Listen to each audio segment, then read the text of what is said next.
Good morning. Thank you all for coming. This is a bit of an historic moment that the first time the Small Business and the Science, Space, and Technology committees are having a joint hearing. And I think that that's something that we can all be proud of, that we're working together. And that being said, we are only going to work together for a few minutes, and then we're going to go down and vote.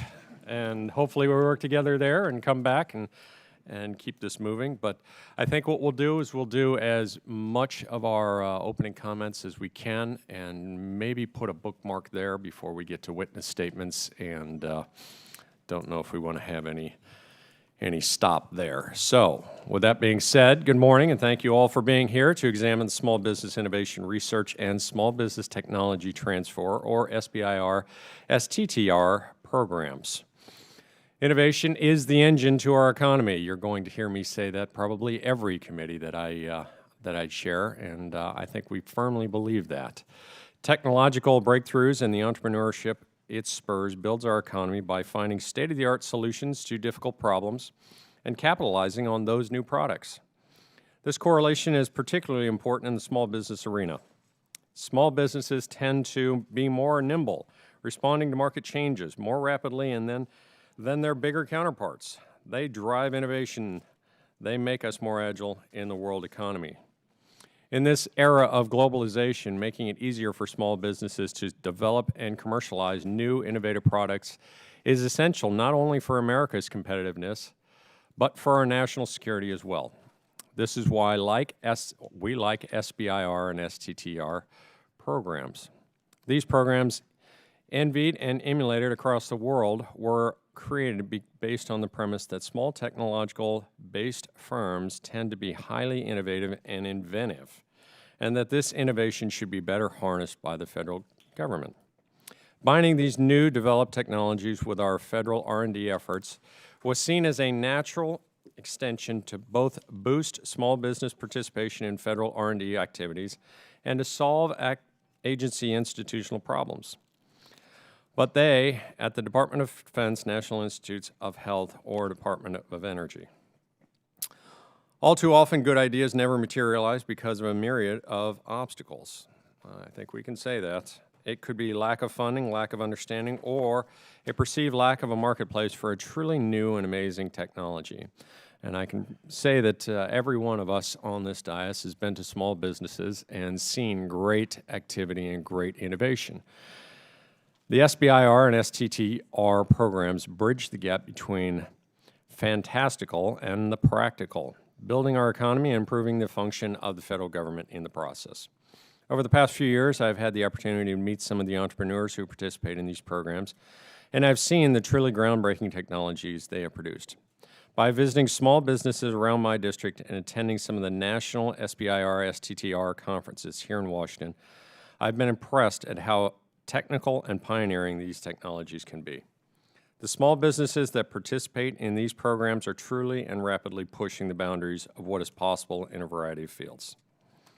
Last year, our two committees worked with the House and Senate Armed Services Committee to include a 5-year extension of the SBIR STTR programs.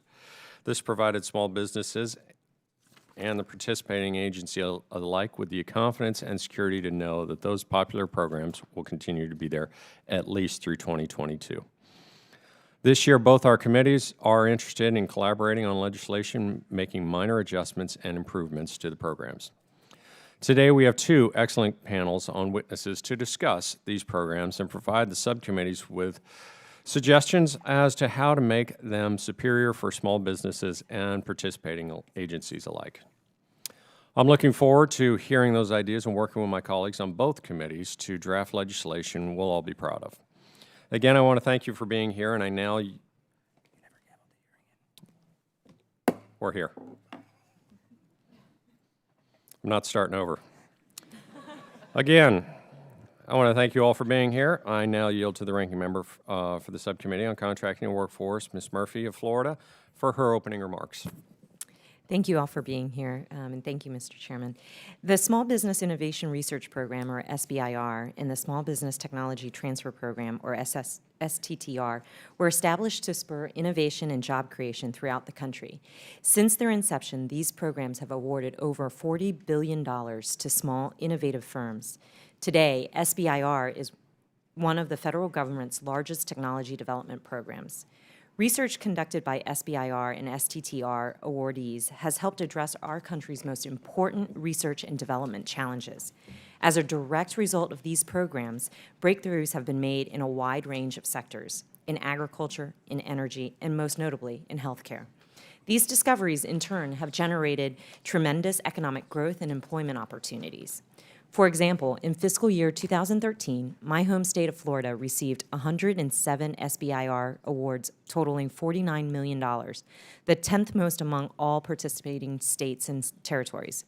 Florida also received 24 STTR awards totaling nearly $9 million, which placed it 6th among participating jurisdictions. As reported publicly, there have been at least 40 awards made to firms in Central Florida in 2016 and to date in 2017. For many research companies in my district, these two programs serve as a gateway to the federal contracting field.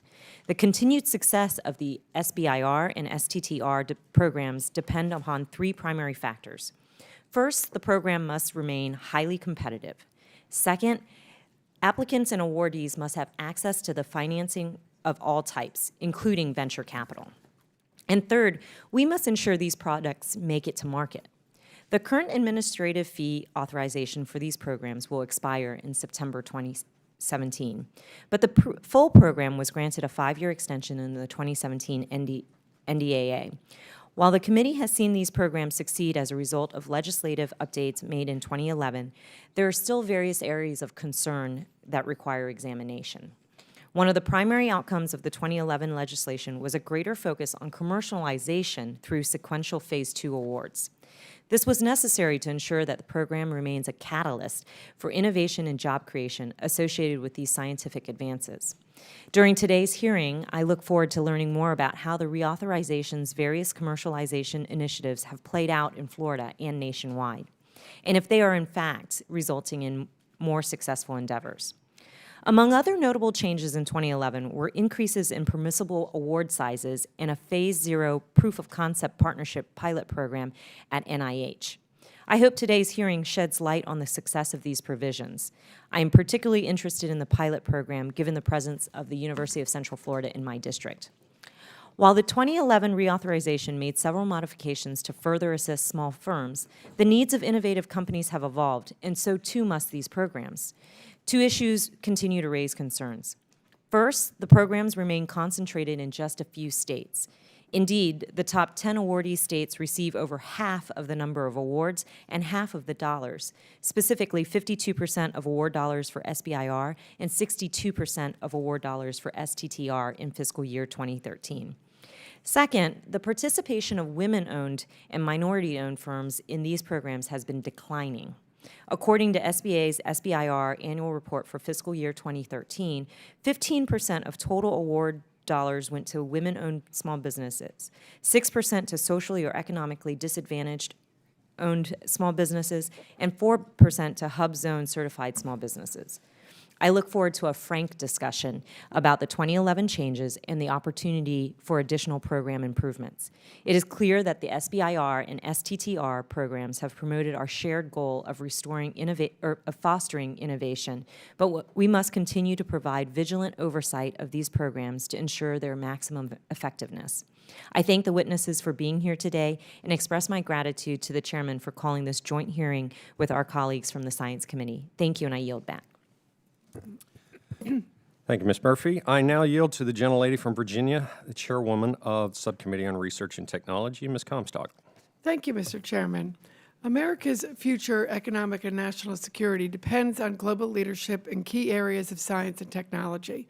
Basic research supported with taxpayer dollars through the National Science Foundation, NASA, NIH, DoD, and other federal agencies underpins the key scientific discoveries that have created today's world: the internet, wireless communications, life-saving medicines, lasers, and more. At the horizons of basic research are breakthroughs in new fields like quantum computing, artificial intelligence, and bioengineering, breakthroughs that will continue to transform our lives and the world we live in.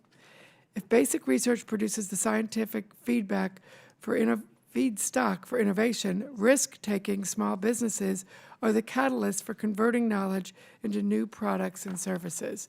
They're the catalyst for economic growth, for producing the family and community-sustaining jobs that we need so badly. Congress enacted the Small Business Innovation Research, or SBIR, program in 1982, followed by the Small Business Technology Transfer, or STTR, program in 1992.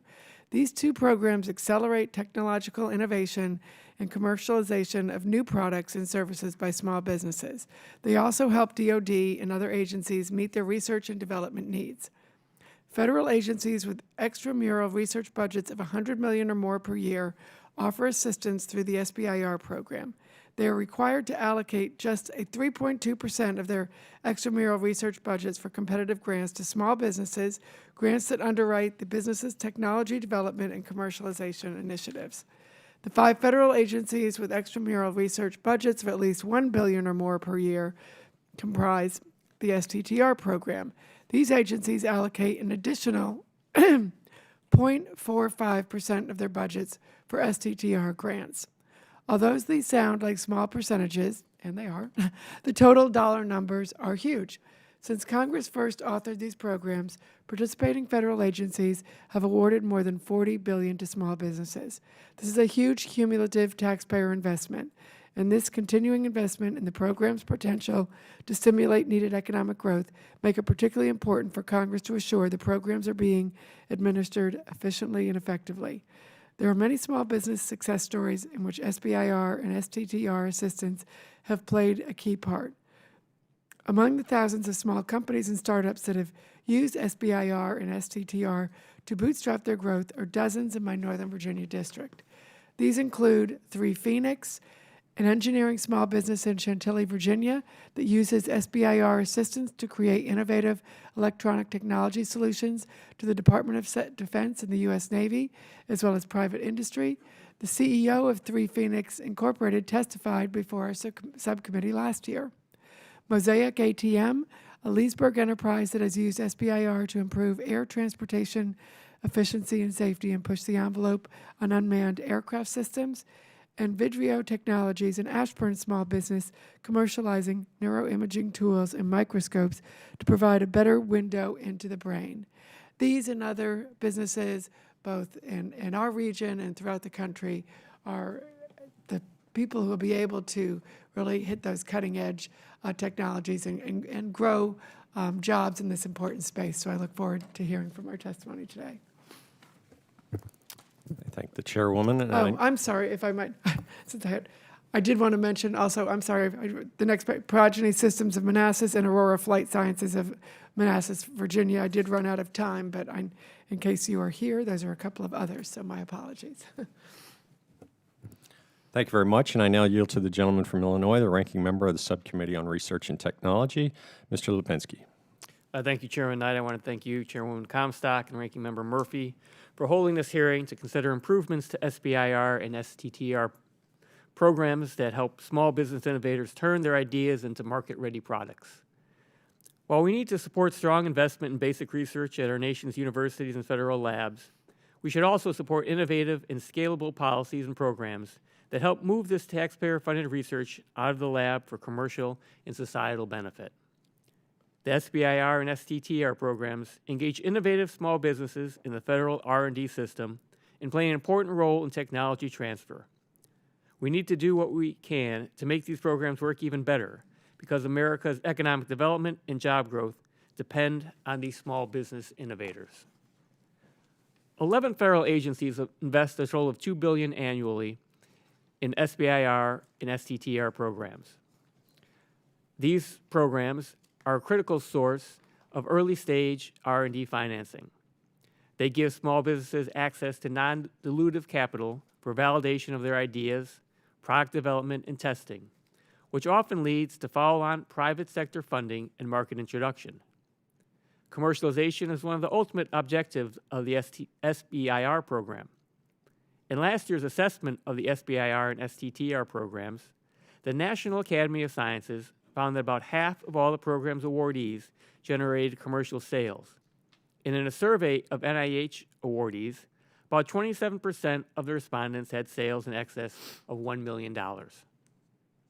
SBIR is funded as a carve-out from funding for basic research, including research carried out by many of the same innovators who eventually apply for SBIR funding. Unfortunately, for the most part, the overall pot of research money is not growing, even as the SBIR program has grown by 30% since 2011. We must continue to be sensitive to this balance between funding for the pipeline of talent and basic research that feeds the idea that an entrepreneur may eventually commercialize, and funding directly to the entrepreneurial activity itself. Recent assessments of the SBIR program have provided us with good ideas on how to make the program more efficient and better able to achieve its goal of commercializing new products and services. A great proven example of this is the Innovation Core program, also known as I-Core.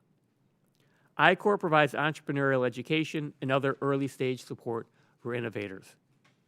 NSF launched I-Core in 2011, and it has since spread to other agencies, including DOE, NIH, DOD, USDA, and others. Early returns show that entrepreneurs who go through this program are more successful in their SBIR applications than those who do not. I-Core and SBIR go hand in hand to strengthen the federal R&D ecosystem that connects research institutions and industry. I believe we need to expand on success of I-Core by making entrepreneurial education a central pillar of the SBIR program. We need to expand access to I-Core so that it is available to SBIR grantees from every agency. We also need to spread the I-Core model of entrepreneurial education throughout all phases of the SBIR cycle. Just as participating in I-Core prior to applying for a Phase 1 grant can increase a researcher's success rate, participating in a startup accelerator that mentors innovators and teaches them how to scale their companies can increase their chances of commercial success. There are many examples of successful accelerators already operating, such as Y Combinator in Silicon Valley, or the new venture challenge at the University of Chicago. The SBIR program should adopt a proven accelerator model for Phase 2 grantees. In addition to entrepreneurial education, innovators often need funding for proof of concept work prior to applying for an SBIR grant. In the 2011 SBIR reauthorization, I sponsored a provision to create a Phase 0 pilot program at the NIH. The Phase 0 Proof of Concept Partnership Pilot Program utilizes a small portion of the funds from within STTR.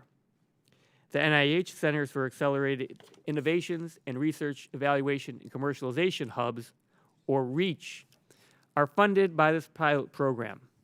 I look forward to hearing from Dr. Rubin about the REACH Center that he directs at Stony Brook University. Relatively small investments by agencies in all aspects of pre-SBIR education and innovation could significantly improve commercialization outcomes for the SBIR program and for federally funded research more broadly. Beyond commercialization, there are several other significant issues that I know our federal witnesses will address this morning.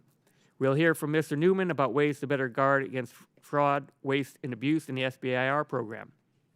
The 2011 SBIR authorization included provisions to improve agencies' flexibility in making awards to small businesses, provide funding for outreach activities and other administrative issues, and increase data reporting.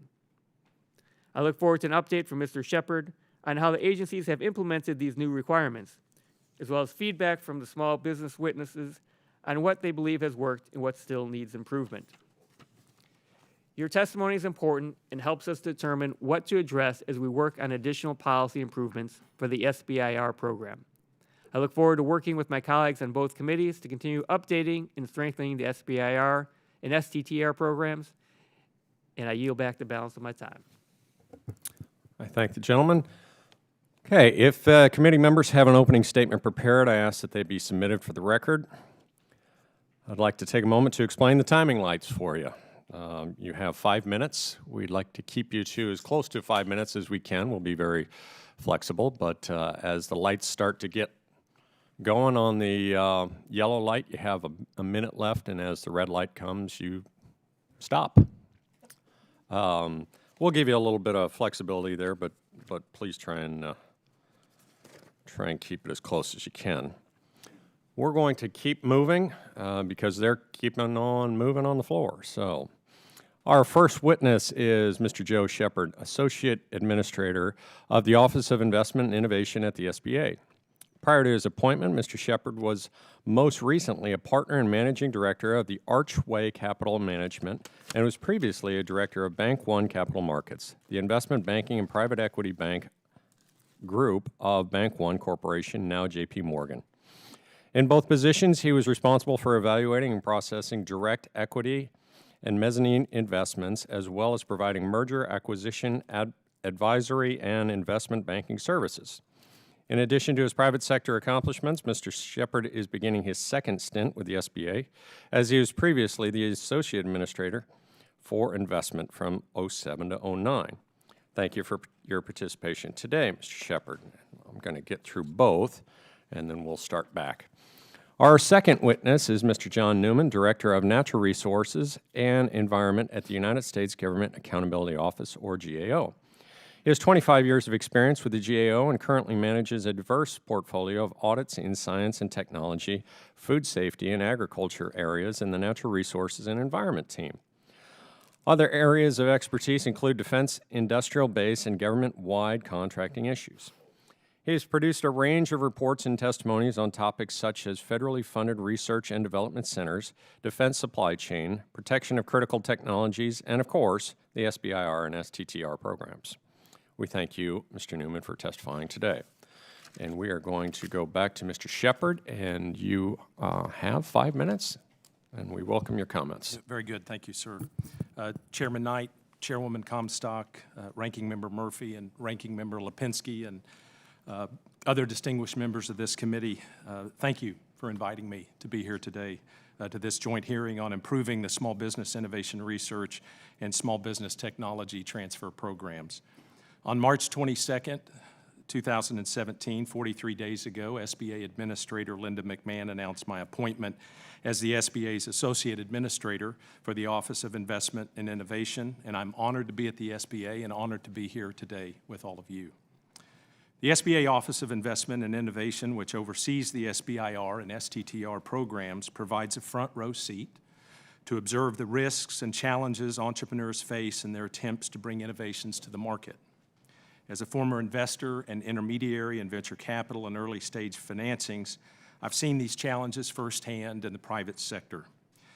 So I'm excited to be part of an agency, to be part of an office that can help make improvements to ease the challenges and increase the likelihood of success for our nation's innovators. Since joining SBA, I've started to familiarize myself with SBA's oversight responsibilities for the SBIR, STTR programs, which involve policy, outreach, collection, maintenance, and publication of data, monitoring program implementation, and reporting to Congress, agency improvement suggestions, and coordination of the FAST program. Like Administrator McMahon, I am committed to improving the effectiveness, efficiency, and accountability of the SBIR and STTR programs. I look forward to working with Congress, the federal agencies, and all current SBIR, STTR program participants so that SBA can fulfill its oversight role and improve the programs. A previous program improvement that has been beneficial to the SBA and the federal agencies is the 3% administrative funding pilot that was introduced in the 2011 authorization. The pilot has enabled SBA to improve its ability to gather data from the federal agencies through the SBIR.gov business intelligence platform and to raise program awareness through several outreach activities. In regards to outreach, SBA seeks to improve participation by women, minorities, and underrepresented communities through SBA's web-based training modules, Train the Trainer programs, and the SBIR Road Tour. Through the SBIR Road Tour, program managers from 11 participating federal agencies, together with SBA, will have made 53 bus stops in 35 states by the end of 2017. Past and current tours will have engaged over 10,000 innovators from throughout the U.S. A major partner in SBA's outreach activities and efforts have been universities. More than half of SBA's outreach efforts have occurred in university facilities. SBA is working with NASA on their outreach to historically black colleges and universities and other minority-serving institutions to raise awareness about the opportunities that exist so that SBIR, STTR programs can be accessed.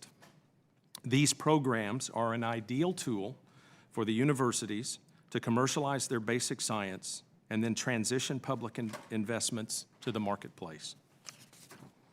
A particular priority for Administrator McMahon and for many members of these respective committees here today is to ensure that women innovators are aware of and are competing for SBIR, STTR awards. This resonates with me as well, since my wife, her degree and career is in a STEM field. SBA has made increasing the participation of women in SBIR and STTR programs a priority. SBA will continue to coordinate program outreach activities with all 11 federal agencies. To conclude, for more than 25 years, these programs have encouraged innovation and entrepreneurial activity in our nation. Today's small businesses, through the current SBIR, STTR programs, continue to be encouraged to develop and commercialize their innovative products. Also, as a father of an 11-year-old son with an interest and an aptitude in science and technology, in engineering and math, I am keenly aware of the importance of these programs for the next generation of American entrepreneurs, of small business owners, and university researchers who will seek to make meaningful contributions that will help our economy grow and strengthen in the future. Thank you. Thank you very much, Mr. Shepard, and we will go to Mr. Neumann.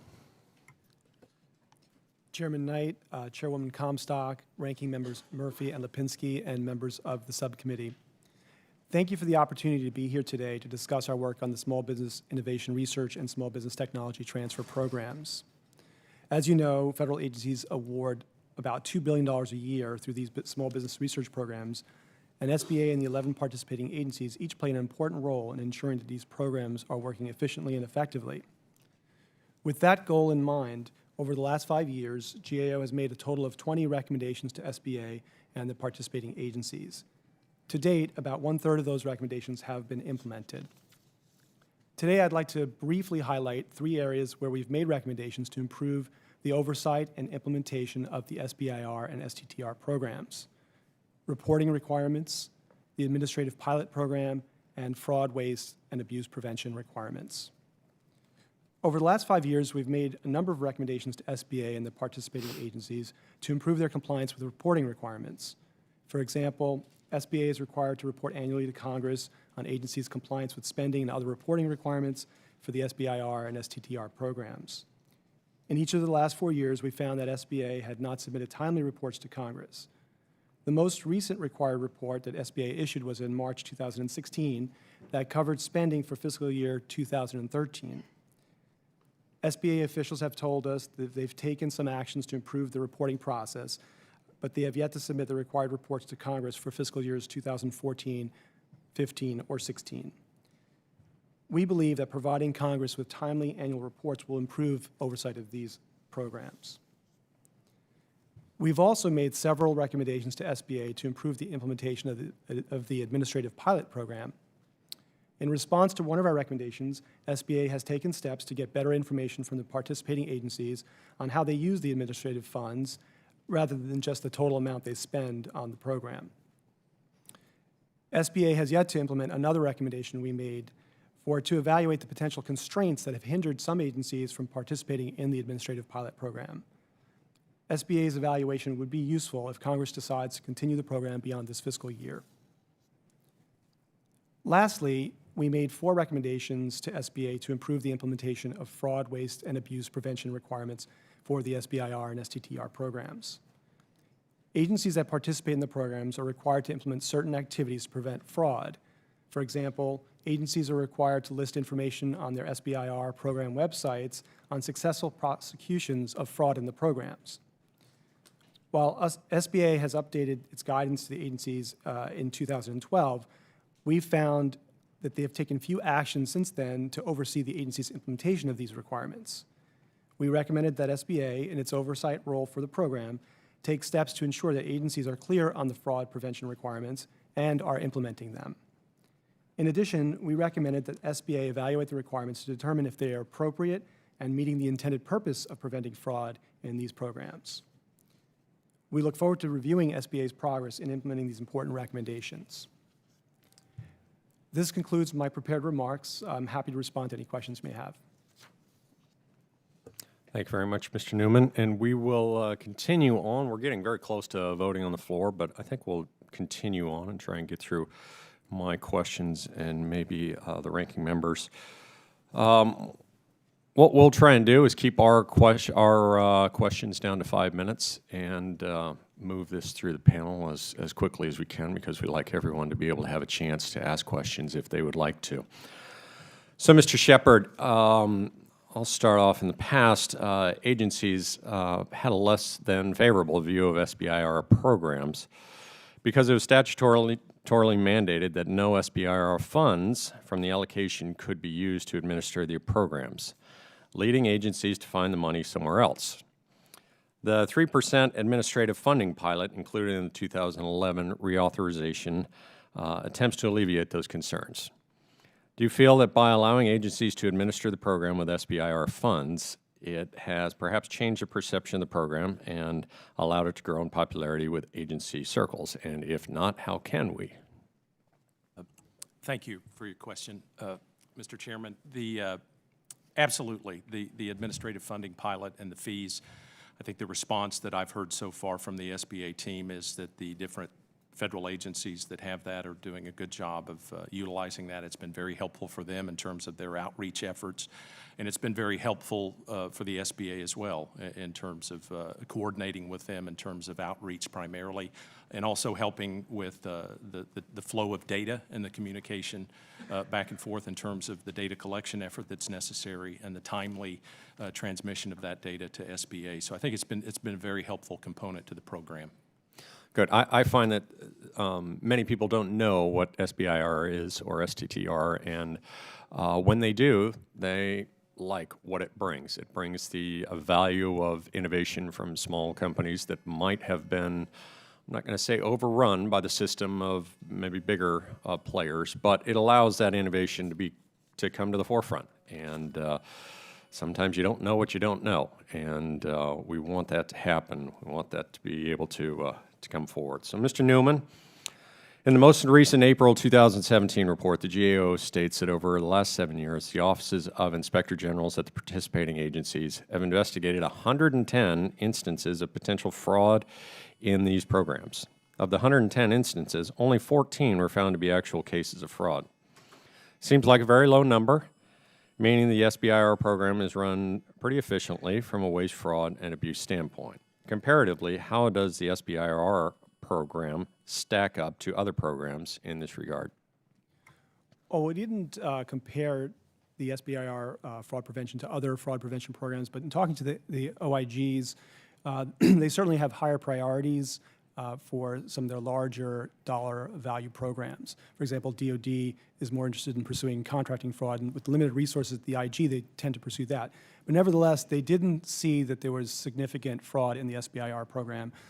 And out of the time period you cited there, the 110 investigations over a 7-year period, that's out of 38,000 awards. So they viewed the SBIR fraud as being a relatively small problem. But nevertheless, they did want to devote resources to that to make sure that they can prevent any future fraud. Yeah, absolutely, and we're always looking to lower waste, fraud, and abuse, of course, in government as a whole. But we're looking at 12% here of cases found that were actually fraud and abuse. So I think that is a fairly low percentage. Obviously, we'd like to get that down to 0, of course, but as we're looking at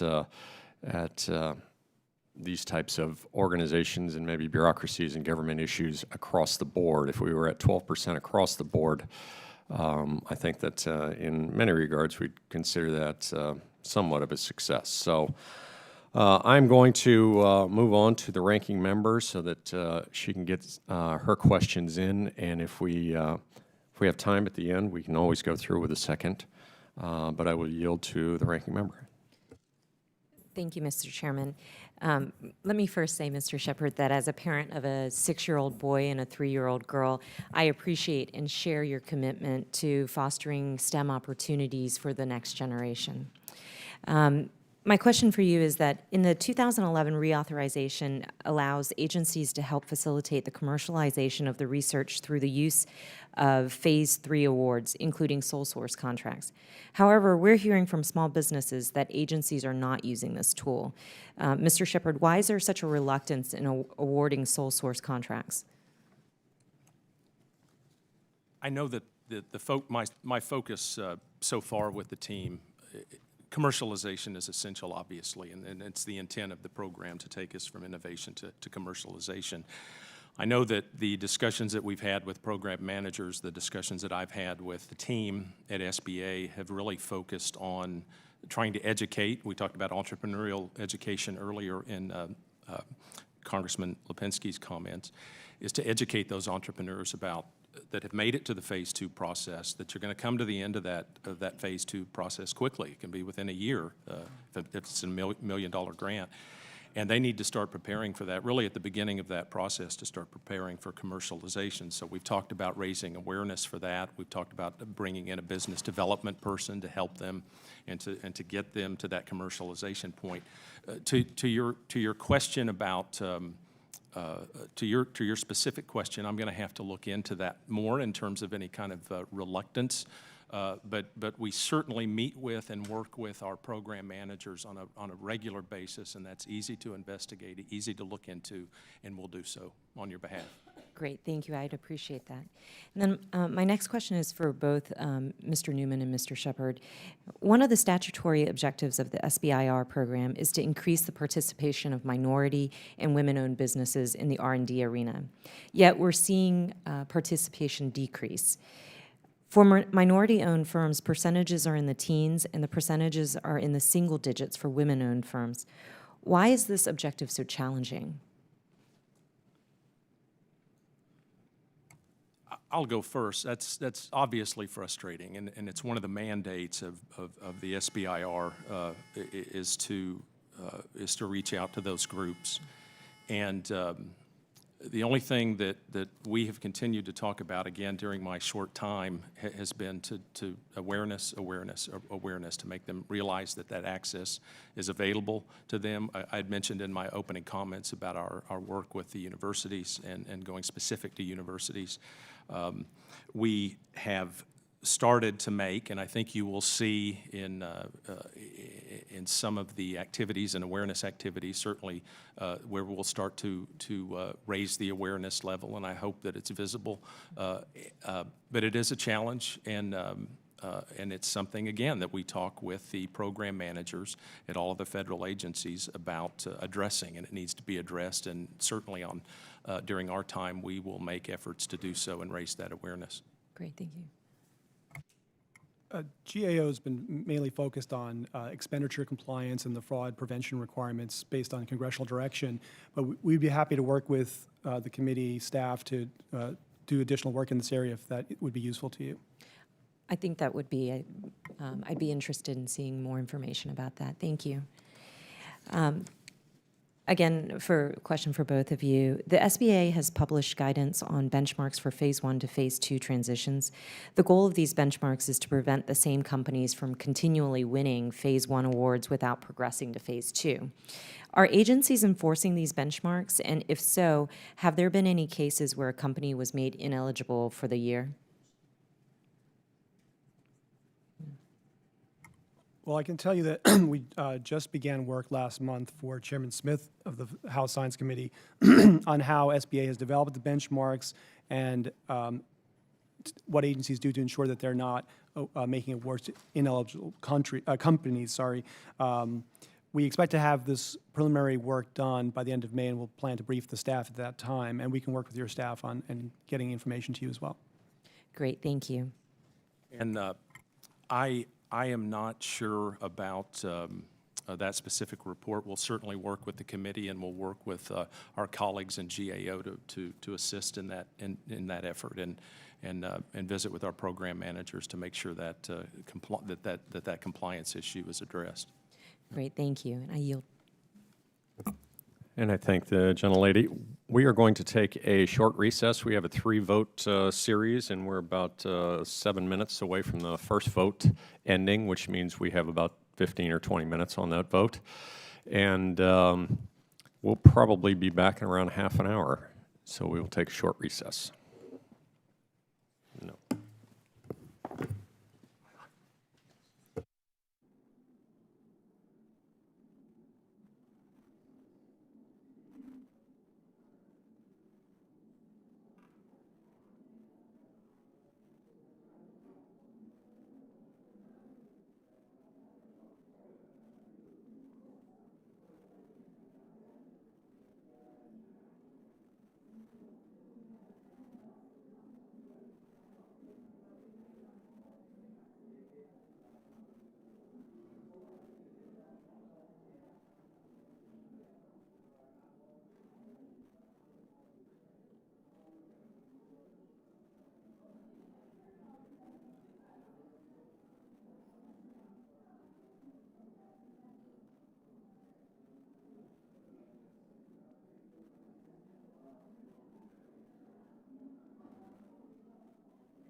Okay, thank you all for that brief recess. We will be back. And we are going to continue with questions. Ms. Comstock had to leave the room for a meeting real quickly, so we're going to go to the Ranking Member Lipinski for his questions, and we're going to put a bookmark there. You go ahead. Okay, we're going to continue on. Mr. Lipinski, you have the floor. Thank you, Mr. Chairman. I thank our witnesses for being here and waiting us out there. I'm sure we'll make it worthwhile here. I had, as Mr. Shepard, you had mentioned in answer to another question, I had talked about commercialization efforts. The 2011 reauthorization required agencies to increase their efforts to help commercialize technologies. So I was wondering what you could tell us about what the participating SBIR agencies have done to meet the goal of increased commercialization at each phase of the SBIR program. I appreciate the question, Congressman Lipinski. I know that we've, as I've been in again a short period of time, started to look at some of the reports and some of the dialogue that takes place between SBA and the program managers. I know it's an important focus of ours and will continue to be in the oversight role that the SBA has.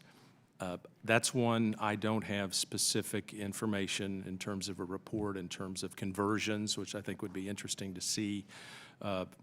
We do have some information. I don't have the data in front of me now in terms of conversions from phase 1 to phase 2, obviously, but then that focus on phase 2 into the commercialization. I do know one of the challenges, and again, we'll address it as best we can, is the self-reporting factor that you have from the small businesses who actually leave the program, go out and commercialize, and then making sure that they report back. But we will be in contact with your staff in terms of a follow-up on that.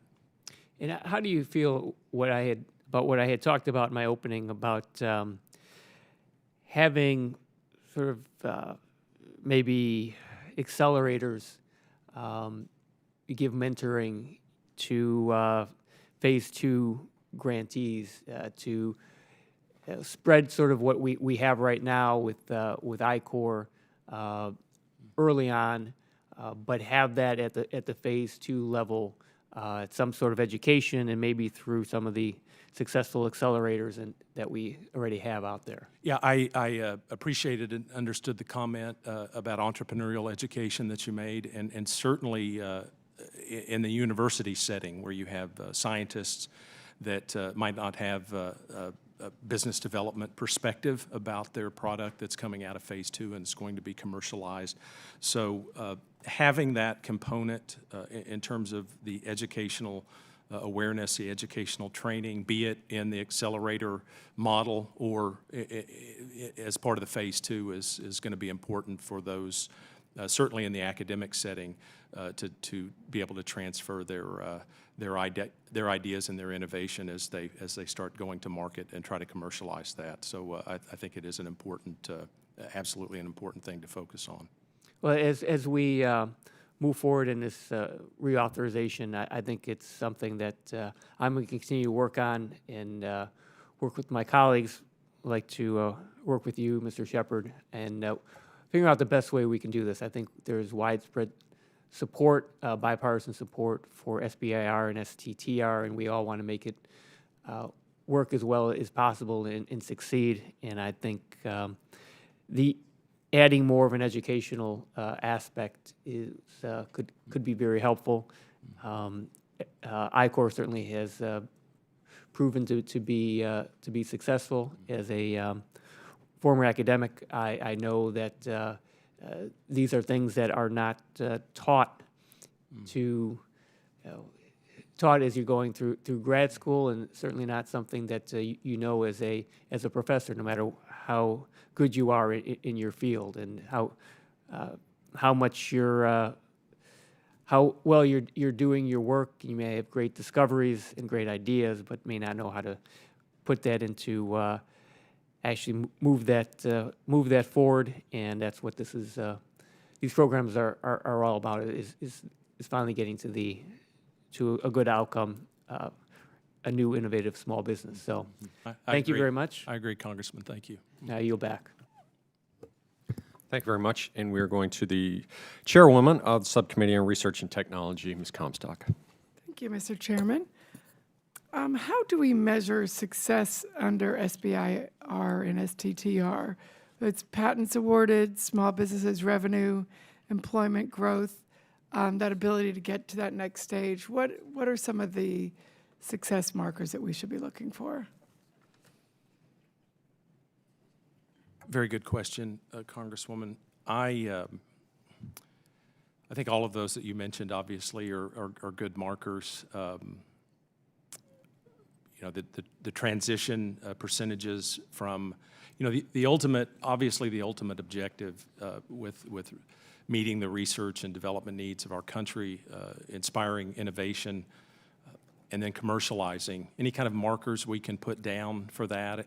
As a new administration, we will look and see if there's some metrics that we need to add. We're fully committed, as you've heard from Administrator McMahon, to making sure these programs are efficient, to make sure that they're effective, and to make sure that the programs are meeting the types of outcomes that they're intended to meet. So adding additional metrics is something that we can look at to make sure that we're measuring appropriately, and then working with Congress and the program managers, obviously, as they report back to the SBA in its oversight role, to make sure that we're measuring correctly. All right, and Mr. Neumann?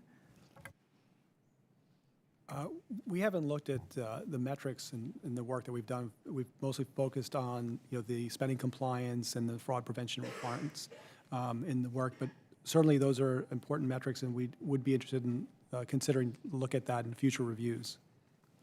Okay, and then we've heard from some of our folks who've been involved that they get in there at that entry level, and then they aren't able to get to that they aren't supported in going to that next level, or they feel like their good ideas may be otherwise appropriated throughout agencies, and then they don't kind of get that credit and opportunity. How do you see that, and how do we provide the incentives for people to come in and know that, well, if this takes off, you're going to be a beneficiary. It's not going to sort of be appropriated by others. That's, again, an excellent question. You want to engage the entrepreneurial community to make sure if they come in for a phase one that they have some assurance that that there won't be certainly a hindrance with the program moving into a phase two. I don't have data on that. Can certainly look into that and report back. But we certainly want to have the program run in a way that there isn't a hindrance to moving from phase one to phase two for those innovators that are part of the program. Okay, and I might have some follow-up questions on that, because we've had some folks talk to us about that, and I don't have all the details sort of in front of me, but that's been a concern. Yeah, very good. That's been raised. Yeah, we'd be more than happy to look into those details, those specific cases, and then address them on a one-by-one basis and communicate back to the committee on that. Okay. Yes. Let's see.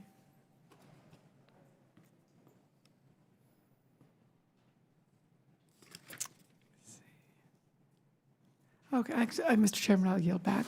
Good. Thank you very much. And at this time, I'd like to welcome Ms. Chastis to our Small Business Committee and to our Subcommittee on Workforce and Contracting, and ask him to ask questions for 5 minutes. Thank you. Mr. Shepard, in your testimony, you talked a little bit about the administrative funding pilot program, and can you talk a little bit about why you see the great value in that and what you're getting out of that?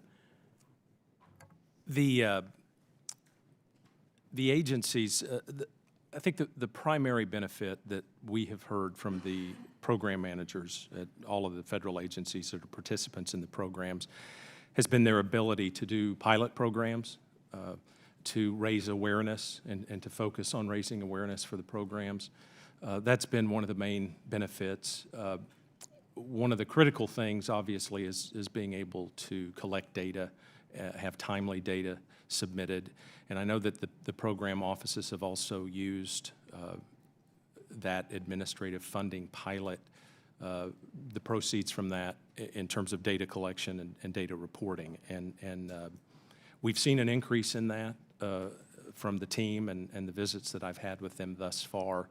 And so those really awareness and data have been two areas where they've been able to focus that they didn't focus on so much before with the funding that became available through the administrative funding pilot.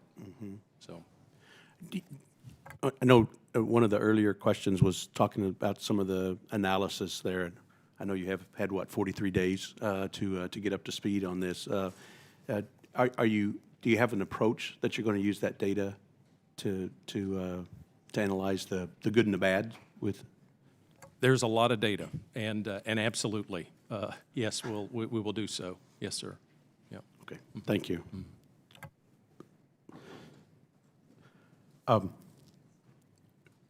Mr. Neumann, have you seen what kind of changes are you looking at making in your policy directive and some of the thought process that you're having in terms of proposed regulations and looking at doing some things differently there?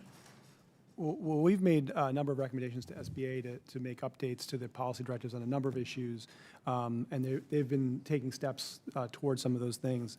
I think just getting back to the administrative pilot question you asked about, I think there we see SBA being in a unique position to really do a thorough evaluation of how those funds are being used and determine if there are constraints to agencies being able to use them effectively. So I think Mr. Shepard's discussion of evaluating that data will be really important to improving the success of that pilot if it's extended beyond this fiscal year.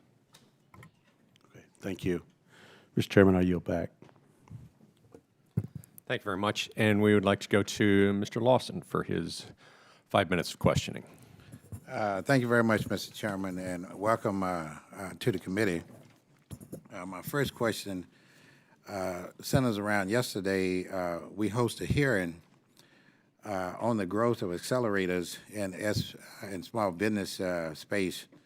Mr. Shepard, can you describe the connection between the accelerators and the SBIR and STTR program and how SBA can work hand in hand to guarantee that both of these programs can coexist with the accelerators?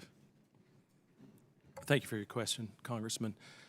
I have, and the SBA has accelerator data from before that we're reviewing to see the types of impacts that the program has had, and so we're in the process of doing that right now from the previous accelerator program.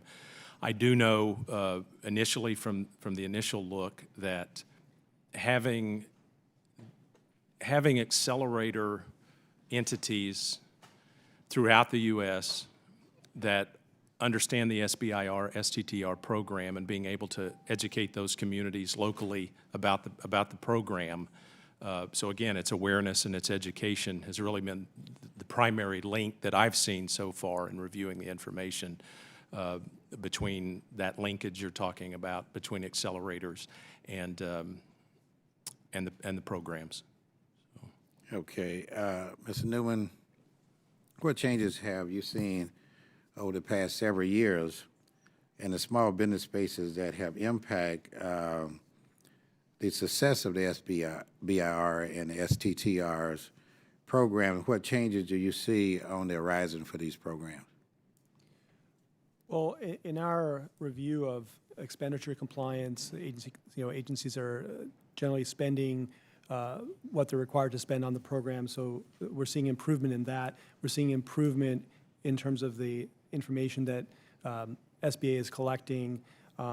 And we'd like to see some additional improvements in SBA's evaluation of the constraints of various aspects of the program, including the administrative pilot program, and also evaluating the effectiveness of fraud prevention efforts. So I think there's some more that can be done there. But we have been seeing improvement overall in at least the expenditure compliance side, that agencies are spending what they're required to spend for the programs. Okay, thank you. And this question can be to both of you on the panel. I represent Jacksonville and Tallahassee, which includes major universities, including Florida State University, which has a major innovation hub called Innovation Park, which is not too far from where I live. And what do you see on the horizon in terms of the universities? Because in my district also include two historically African-American colleges, which you talked about earlier, Shepard, and the university, which is Edward Waters and Florida A&M University. The question is, how can we create a pipeline to HBCUs? I heard you before we took off to go vote, graduates into the STEM field that would help these students create their own small businesses that can eventually take part in such programs like SBIR and STTR. Very good question, and obviously in the opening remarks, Congressman, a focus and a concern of ours for the program managers and then the SBA. I think, you know, I've talked about awareness, I've talked about education. One of the things that, and visiting, being there physically, connecting those universities with the small business development centers that the SBA has, those entities are well versed in the SBIR, STTR programs. We have an increasingly more robust presence through SBIR.gov for training modules, train the trainer tools that allow students, certainly that are pursuing their undergraduate, master's degree, doctorate degrees to go there as well, and use those resources to learn more about the program. So just a couple of thoughts and a couple of ideas about how we could some resources that are currently out there. But at the end of the day, it's really awareness and encouraging them to find out more about those programs and use the resources that are existing for them to pursue those opportunities that are there for them to access. Okay, thank you. I yield back. Thank you very much, and I'm proud to have our committee chairman for small business, Mr. Shepard, here, and I'd like to give him some time to ask questions. Thank you very much. I'll be relatively brief, Mr. Chairman, because I just stepped in. I had a number of other meetings, but I want to thank you for your leadership on this committee. We're very pleased with what we see so far, and keep up the good work. Mr. Shepard, I just have one question. I'll direct it to you if I can. Obviously, one of the Congress's and this committee's principal responsibility is oversight, making sure that the tax dollars that the American people send to us are used efficiently and that everything's going according to plan. And I know you've only been in your position for, I think, a grand total of like 38 days now or so, so not too long, so I'm certainly not directing this at you. But the previous administration was somewhat remiss in getting the reports back so we can do the appropriate oversight on schedule, shall we say. Pretty far behind schedule, I have to say. When might we expect the fiscal year 2014, fiscal year 2015, fiscal year 2016 annual reports to come to us so we can do the appropriate amount of oversight so we can guarantee that the American tax dollars are being spent in the way the American people have a right to expect, and that's that they're most efficiently spent. Appreciate the question, Congressman Chabot. One of my first questions when I arrived into the office and a fiscal year end 2014 report was put in front of me was, I think there's a problem with the date. I think this should say 2016, and soon found out that I had and the administration had inherited some tardiness in terms of some of those reports. In regards to the fiscal year end 2014, we immediately took action on that in terms of making sure the appropriate clearance process took place inside the SBA, and that is taking place now. So we are looking at it internally and hope to have that forthcoming. We share the concern. There's an intent to, we need to report to Congress, and we need to do it in a timely manner. So I share the concern, the administrator shares the concern, and we are in the process of doing that with the fiscal year end 2014 annual report on the program, and also have initiated and are in process on the fiscal year in 2015 report as well. So both of those are taking place, and then we will soon start on the fiscal year end 2016 report as well. So you will see more timely annual reports forthcoming out of this office going forward. So I appreciate the concern. It's a concern that we share, and is part of our job to report on a timely basis, and we will do so. All right, thank you. I would, as chair of the committee, strongly urge you to do that in as expeditious a manner as possible so that we can do appropriate oversight. Thank you very much. I yield back, Mr. Chairman. Thank you very much, and I appreciate the leadership from the chairman. And we will now go to Mr. Tonko for his questions. Thank you, Mr. Chair. As the Science Committee's only New Yorker, I would like to start off by welcoming SUNY's Stony Brook Professor Clanton Rubin. Thank you for joining us today. He's also director of the Long Island Science Hub and will participate in our second panel. And I thank him for educating us today, but more importantly, thank him for his passion, the passion that he brings to the table, and for all of his hard work. It's much appreciated. I'm excited that we are holding this hearing today because I strongly believe in the value of the SBIR STTR program. This program has proven to be one of the most successful federal programs for technological innovation in United States history, delivering more than 70,000 patents, close to 700 public companies, and approximately $41 billion worth of venture capital investment, as well as valuable innovations in agriculture, in defense, in energy, health sciences, in homeland security, in space, in transportation, and many other fields. Through Phase 1 and Phase 2 SBIR, countless jobs have been created in my district in the capital region of New York. It is through programs such as SBIR that my district has developed the underpinnings of support for a boom in health technology innovation and economic development. This funding has resulted in cutting-edge technologies, well-paying jobs, and overall has been a recipe for successful innovation. The capital region is an exponentially growing area for clean energy technology and biotechnology, and I want to ensure that the support for these areas only continues to grow stronger. Smart investments like SBIR and STTR will allow for this continued growth to happen. I'm proud of and inspired by the research and innovation in small businesses in the capital region, which are venues that have greatly contributed to advances in science and technology across the board. From conversations I've had with small business leaders, I can see that they value this program. Dr. Clinton Ballinger, the CEO of Self-Array Inc., told me, "My biggest issue as a CEO of a startup is to keep the federal SBIR program funded. The venture capital community has grown very risk-averse and simply does not invest until a new technology is nearly developed. Some technologies cannot be self-funded by the inventors, and this is where the SBIR program contributes greatly." I also heard from Ted Eveleth, the CEO of Hocus Locus LLC, located in Albany, New York. Ted said that the reality he encounters is that companies don't perform research and development anymore because it is too risky and shows up as an immediate expense. Ted said, and I quote, "This is true from life sciences companies to old-line manufacturing companies. Without the SBIR program, innovation in the United States would come to a screeching halt." While in Austria, Ted listened to a panel discussion with representatives from 4 different countries talk with awe about the SBIR innovation program, their machine that they are trying to imitate in their own countries. Ted summed up their thoughts by saying that the SBIR program makes the United States the envy of the world. I could not agree more.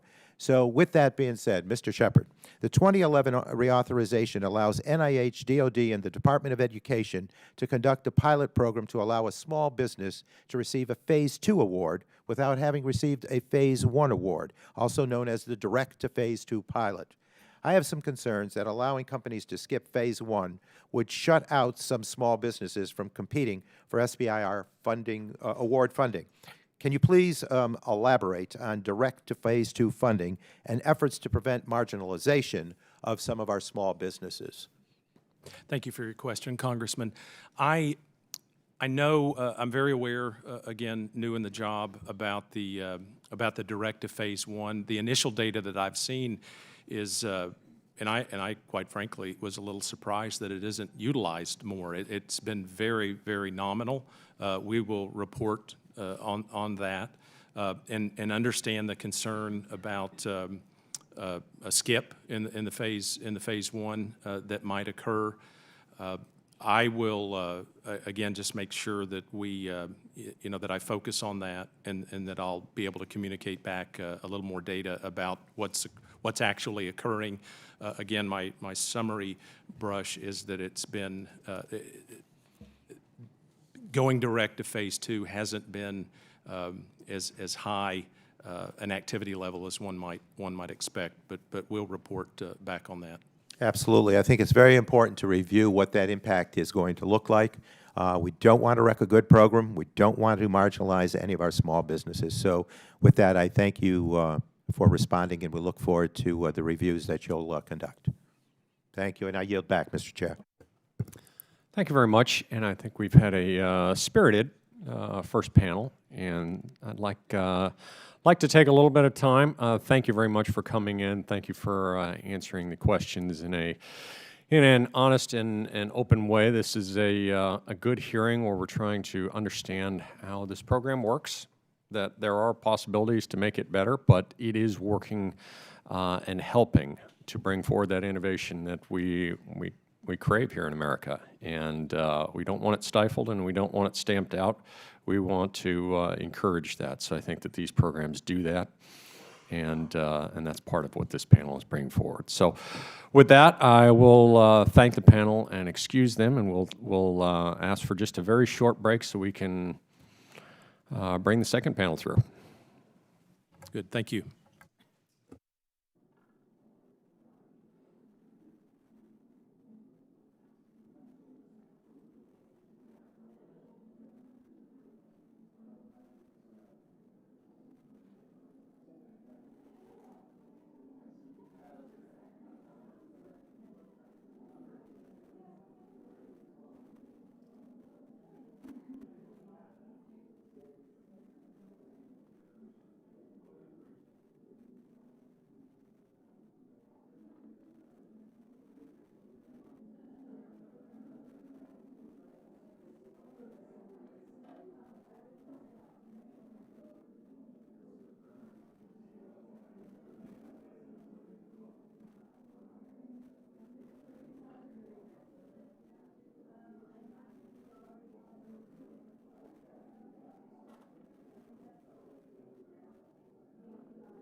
Testing 1, 2, 3.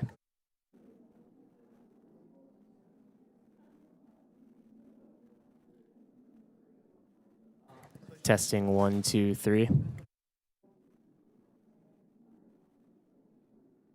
Testing 1, 2, 3.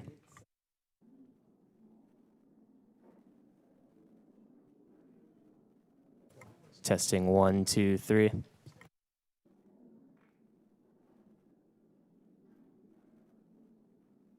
Testing 1, 2, 3.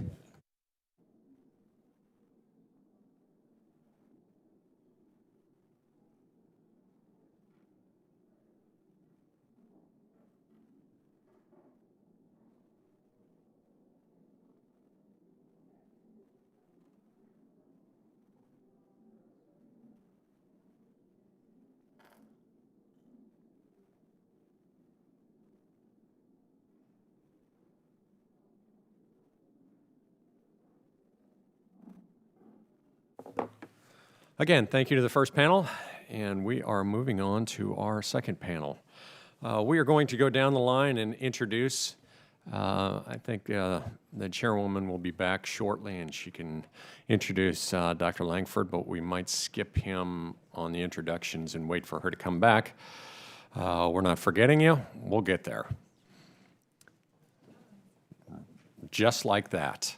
That's how Congress works. We ask and it happens. Sometimes. Our first witness on the second panel is Mr. John Clanton, got it right the first time, Chief Executive Officer of Lynntech, Incorporated in College Station, Texas. Lynntech was founded in 1787, providing early-stage scientific research and technology development for government-sponsored initiatives. Key Lynntech projects include high-performance fuel cells for the military, enhanced search and rescue components for the Coast Guard, and cost-effective biohazard detectors for Homeland Security. The company currently employs 100 scientists, engineers, and support staff. Mr. Clanton has endowed a faculty fellowship at Texas A&M's Mays Business School, and he is also an upright distinguished donor to the 12th Man Foundation. Thank you for being with us today. I will now yield to the chairwoman of the Subcommittee on Research and Technology, Ms. Comstock, for the introduction of our next witness. Thank you. I'm honored to introduce Dr. John Langford, Chairman and CEO of Aurora Flight Sciences Corporation, which he founded in 1989 and is headquartered in Manassas, Virginia, my district. Prior to Aurora, Dr. Langford worked for the Institute for Defense Analyses, where he organized and led a series of human-powered aircraft projects that shattered the world distance and endurance records for human-powered flight. He also worked for the Lockheed Corporation as an engineer on the development of the F-117 stealth fighter. Dr. Langford also co-founded Athena Technologies in 1998, serving as CEO and chairman before the company was sold to Rockwell Collins in 2008. Dr. Langford received his bachelor's degree in aeronautics, a master's degree in aeronautics and astronautics, a master's degree in defense policy, and a Ph.D. in aeronautics and public policy, all from MIT. And we are delighted to have you here today. Very good. Up next is Mr. Ron Shroder, Chief Executive Officer, President, and Chairman of the Board of Directors of Frontier Technology Incorporated, or FTI, in Beaver Creek, Ohio, a place I'm very familiar with growing up at Wright-Patterson. Mr. Shroder has nearly 35 years of diversified technical and management experience in Department of Defense, commercial, and other federal markets. During his tenure, FTI was awarded the SBA Tibbetts Award for the very best in federal innovative research. He has been a member of the Governor's Ohio Aerospace and Aviation Technology Committee and is the former national president for the Defense Planning and Analysis Society. We thank you, Mr. Shroder, for being here. And I'd like to now yield to the ranking member of Contracting and Workforce, Ms. Murphy, for her introduction of our next witness. Thank you. It's my pleasure to introduce Ms. Angela Albán, President and CEO of SIMETRI, a small business that develops and designs medical training devices to improve the performance of military personnel, as well as physicians, nurses, and first responders. SIMETRI has received a 2014 Phase 1 and 2015 Phase 2 SBIR award from the Department of Defense. I'm very proud to say that Ms. Albán's business is headquartered in my congressional district in the city of Winter Park. Ms. Albán also serves as the chair of the National Center for Simulation Board of Directors, the Charter School Board Chair for the United Cerebral Palsy of Central Florida, and a member of the Orlando Regional Chamber of Commerce Board of Directors. She has a Bachelor's of Science degree in Mathematics and Computer Science from Emory University and a Master of Science degree in Computer Engineering from the University of Central Florida. Welcome, Ms. Albán, and thank you for your testifying today. Very good. And our next witness is Dr. Clanton Rubin, State University of New York's Distinguished Professor Chair Professor, Chair of the Department of Biomedical Engineering, and the Director of the Center for Biotechnology at Stony Brook University in Stony Brook, New York. Dr. Rubin's work is targeted towards understanding the cellular mechanisms responsible for growth and healing. He has published over 200 peer-reviewed papers and 50 book chapters in his field and holds 22 patents, with 14 pending, in the area of wound repair, stem cell regulation, and treatment of bone disease. We thank you very much, Dr. Rubin, for being here today. And again, it works like a stoplight. And since I was a cop for 18 years, not a very good ticket writer, I will be very, very lenient. But just know it goes green, yellow, red, and that's just the way it is. So when you're at red, please kind of start to wrap it up. And we're going to start with Mr. Clanton, and you have 5 minutes. Thank you. Chairman Knight, Ranking Member Murphy, Chairwoman Comstock, and Ranking Member Lipinski, members of the subcommittee, on behalf of Lynntech, I'd like to thank you for the opportunity to appear before you today and offer our company's views on improvements to the SBIR program. I've included in my statement today a few examples of victories that our scientists and engineers have had to give you some insight into the daily life and times of a small research company. The first example is a project to develop a hypoxia training device for naval aviators, a project that started about 3 years ago. The Navy identified a need for a flexible, programmable, and inexpensive device to train aviators to recognize the early signs of hypoxia in flight. Next week, we will be starting a Phase 2.5 contract to prepare the device for manufacturing. And the week after that, we will be attending an event in Rotterdam at the request of several NATO air forces to demonstrate the device for their potential procurement. As it relates to the SBIR program, first let me say that we applaud past efforts to make the SBIR program more flexible. Those changes allow agencies to piggyback on prior investments and bring technologies to market at a rapid pace. We were excited and appreciative to see that the SBIR program was reauthorized last year, but believe an opportunity was missed by not adopting several measures that were being considered for inclusion in the program. We're hopeful that these improvements can make their way into a new bill going forward with the joint support of both the science and small business committees. I'll summarize our recommendations, which we believe will improve the overall success metrics of commercialization. First, as has been discussed, several pilot initiatives from the 2011-2012 reauthorization are set to expire at the end of FY 2017. Two of these initiatives that have had a notable impact are the Direct to Phase 2 awards and the addition of the 3% administrative pool. We strongly believe that both have had a positive impact, and we encourage you to make them permanent elements of the program. The Direct to Phase 2 award allows the government and industry to capitalize on work previously done in a research area and to use that prior work to advance the commercialization path for important technologies. As it relates to the Direct to Phase 2 success, Lynntech has another project that I want to tell you about. This particular project began life as a NASA-funded Phase 1 effort to create an inexpensive and highly precise fluid pump for astronaut environmental suits. The same underlying technology was used to respond to an OSD requirement for an en-route care drug infusion pump for forward-deployed soldiers. Successful work in these past projects led the Air Force to award Lynntech a Direct to Phase 2 award to adopt the base technology into a multi-channel drug infusion pump. The second pilot program, the 3% administrative pool, has been an effective vehicle to assist acquisition managers with improved SBIR transition strategies and movement towards Phase 3 initiatives. We believe that the 3% pool functions as a productivity lever for the program offices, and we ask that you make it permanent, as well as clarify congressional intent as to using the pool for commercialization support.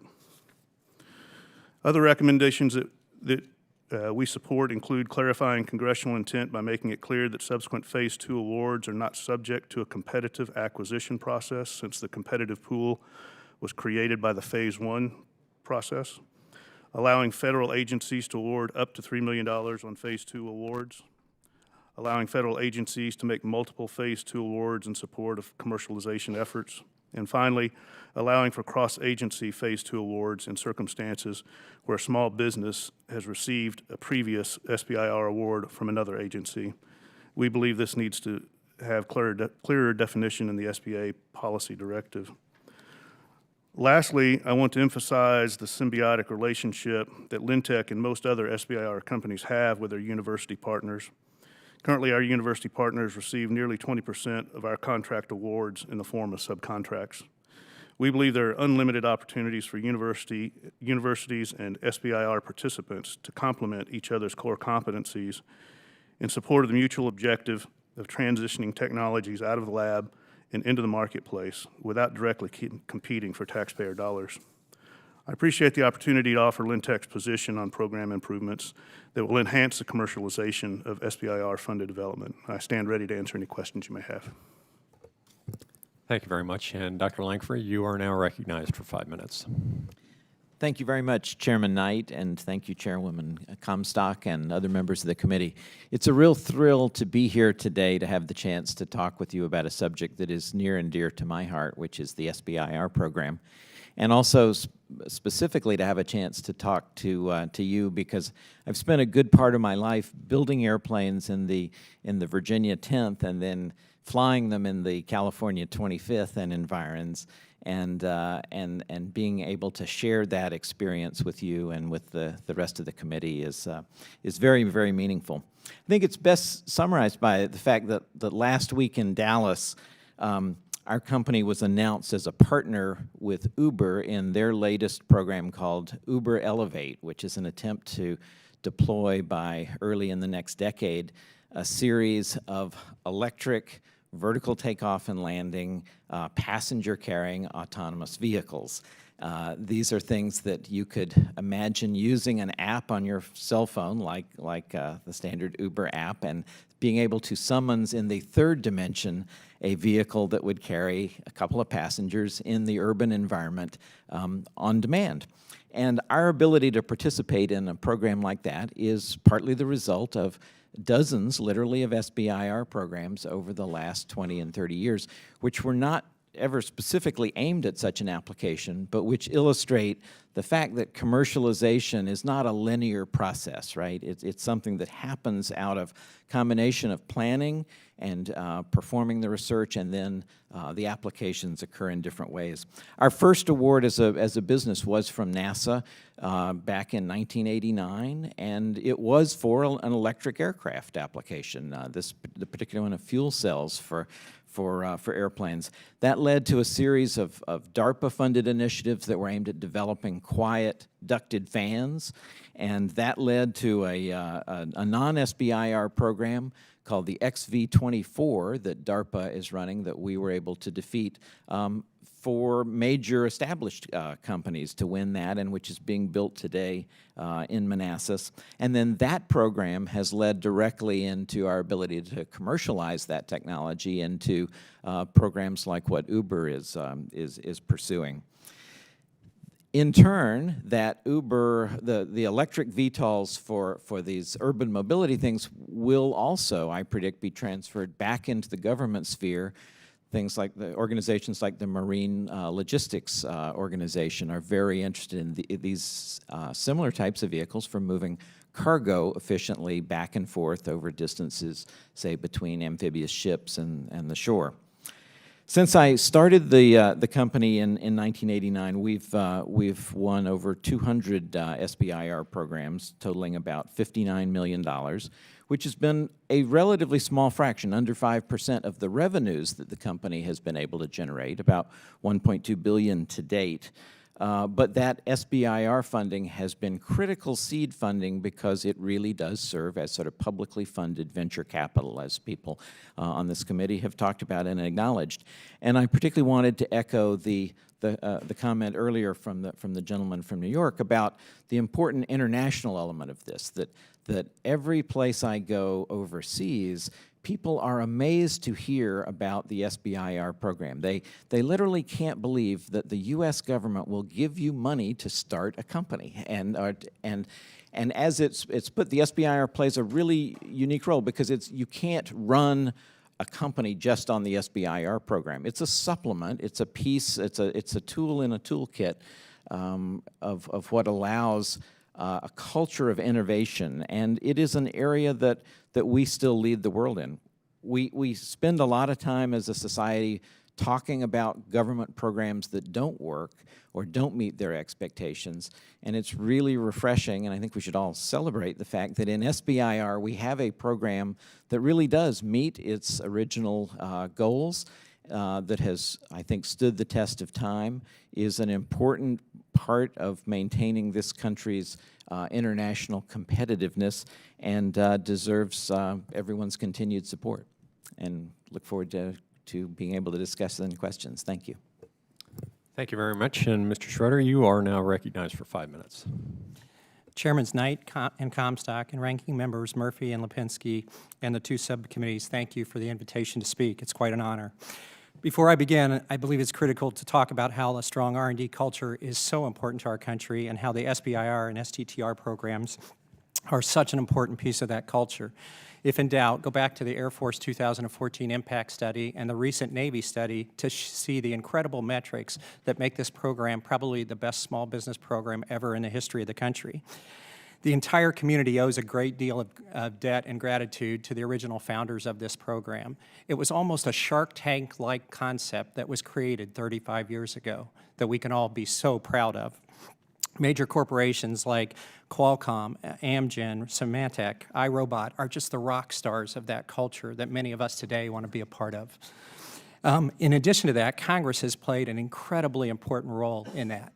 Your adjustments over the years, not only the continued reauthorization, but trying to cut down the delays between phase 1s and phase 2s, looking at the size standards and how you can deal with that when it comes to commercialization, strengthening the intellectual property rights have all been incredibly important for small businesses to be successful in this program. Having said that, I think as we look at improvements for the program, we got to go back to the core and the intent of the program, and that is stimulation of technological advancement, small business innovation in the federal R&D sector, participation by the socially and economically disadvantaged businesses, as well as commercialization of the technologies into economic growth. There's a great deal to be proud of in each one of those areas. There's also some changes that can be made to improve each one of them as well. Today, I'd like to focus on the commercialization. That's where my passion is, and that's where frontier technology that I represent today has had the most success. What I find is it's an incredibly great opportunity. We were founded by an entrepreneur that believed the researchers should be a part of our ownership of the company. We convinced those great entrepreneurs and R&D people to come in and be a part of our company, be an owner, and then we found ourselves located in locations like southwestern Ohio, Virginia, the Southern California area, Northern Alabama, where we were fortunate enough to be with real R&D superstars in the federal government. When you combine those two, you have an entrepreneurial opportunity that is enormous. Having said that, what we found is that the phase 1s, phase 2s, the CPPs, the phase 2.5s, et cetera, the RIFs, were all like Shark Tank funding. They helped you, but they were not the answer. They really were associated with short-term job opportunities and short-term durations, where you really needed to be successful to give these employees and owners a long-term job was in the phase 3 commercialization. And that's where we focus most of our time. The problem is when you go to implement that, you're going to find out that it's much harder than what most people think. I'm sure it's harder than what your intent is. Because what happens is the SBIR community recognizes that they know about SBIRs. They come away with an insight from SBIRs that generally come from their interaction in phase 1s and phase 2s. But do most realize that phase 1s and phase 2s are almost the exact opposite of phase 3s? Phase 1s and phase 2s are R&D money. Phase 3s are any kind of money. Phase 1s and phase 2s are competitive. Phase 3s are sole source. Phase 1s and phase 2s are limited dollar amounts. Phase 3s are unlimited. When you take your opportunities for phase 3 commercialization to the people that think they understand SBIRs, and you talk about those variations in phase 3s, you typically get a response that involves it's almost too good to be true. And so today, as we go forward and try to do the commercialization, what we have found is the efforts that you've done to educate the community are the most important things you can do to help us as small businesses be successful. The Navy manual for phase 3 guidance has had a huge impact. The Air Force manual for phase 3 guidance has had a huge impact. It has educated a community to say that it's real, it's allowed. Let these small businesses take these technologies and grow. And so today, as you look at improving the programs, I would say definitely continue the 3% and make sure that 3% is structured in a manner that prioritizes what you care the most about, which is going to be that commercialization. Make sure there's ombudsmans, make sure there's education for the socially disadvantaged organizations that need to get into the program. Make sure that the agencies have phase 3 offices that facilitate the knowledge of phase 3 contracting to those people that want to tie into the technology. With those kind of changes and your existing laws that require them to report appropriately when implemented, as we heard today, at a fullest extent, I think you will see an incredible growth in the opportunities that come out of phase 3 commercialization and the intent of this program. I look forward to questions. Thank you very much. And Ms. Albán, you are now recognized for 5 minutes. Good morning, Chairman Knight, Chairman Comstock, Ranking Member Murphy, Ranking Member Lipinski, and members of the subcommittees. My name is Angela Albán Naranjo, and I am founder and president CEO of SIMETRI, a small woman-owned, minority-owned business based in Winter Park, Florida, and currently participating in the SBIR program. Thank you for allowing me to share my experiences with you this morning. The program affords me and has afforded me the opportunity to grow our team and capabilities, make us more competitive, and achieve our mission statement, which is to improve medical outcomes through innovative training technology. I'd like to give you some background on our business and how I started the company so you can understand how this program has and can continue to transform lives and communities. I was born in Colombia and emigrated to the United States when I was 5 years old. I decided to become an engineer, and after 14 years as a simulation engineer in Central Florida, I decided to start a company, SIMETRI, in 2009. This program, the SBIR program, has allowed me to hire more staff and develop foundational processes, methodologies, and technologies that have prepared us for future work. Today, we employ 12 people, and we are achieving our company's mission. The U.S. Army's research lab in Orlando, the Advanced Training Simulation Division, helps us develop new technologies to address training gaps in the ability to train new emerging medical procedures accurately and effectively. They created an SBIR topic to which we responded, and we received both a Phase 1 SBIR and Phase 2 award in 2015. We developed a capability to accurately teach a life-saving procedure called the humeral head intraosseous insertion. Our design focused on affordability, realism, and sustainability. I am grateful, most of all, for the government counterparts at ARL that has resulted in us now being awarded a second Phase 2. And they are allowing us to take this training device to market and transition it to the warfighter. Due to the highly competitive nature of the SBIR and STTR topics, however, the probability of win is often not enough in some cases to justify the resources required to prepare a proposal. Small businesses have to maximize their offering, often partnering with universities and industry, making the smaller budgets even that much smaller. The SBIR and STTR programs are also not enough to, or sufficient enough to commercialize technology, as many of my panelists have mentioned already, into the long-term and sustainable product. I have to actively build a network around me to facilitate growth and transition of our technology. Fortunately, I live in a community that is rich in a lot of these different services and ecosystems that support entrepreneurs. I participated in many programs to include the University of Central Florida's Incubator Program, Rollins College Athena PowerLink Program, GrowFL Economic Gardening Program, and also the DoD's Velociter Program. We've also received matching grants through the Florida High-Tech Corridor to enhance the small amounts of funding that we can share with the universities. These organizations have helped grow 34 companies in the case of the incubator to deliver actually 130 Phase 1 SBIR awards and 60 Phase 2 SBIR awards. The Athena PowerLink program has helped over 40 female entrepreneurs in Central Florida to grow their businesses 30% both in revenue and in staff. GrowFL has assisted more than 900 companies throughout the state of Florida, resulting in 16,000 additional jobs, direct jobs throughout the state, with over $3.4 billion in revenue. And the Florida High-Tech Corridor has helped 360 companies across 1,400 research projects, generating more than $900 million in quantifiable impact.